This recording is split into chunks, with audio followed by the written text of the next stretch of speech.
Mimi siasa ambazo hazina mazao, mimi siko huko.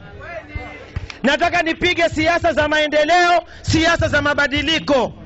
Tumekataa siasa za kugawanywa katika misingi ya vyama kwanza.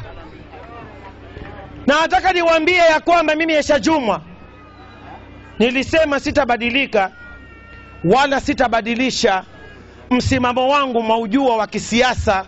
Mimi nimekula contract ya miaka 5 na chungwa. Baada ya miaka 5 sina contract na chungwa, my friend. Nitaenda mahali ambapo najua nitakuwa muhusika wa kuiunda serikali.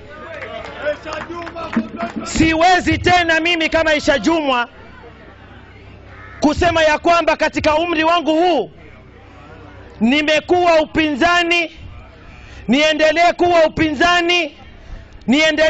upinzani, watu wetu hawatafaidika. Ukweli ni uchungu, lakini lazima tuuzungumze.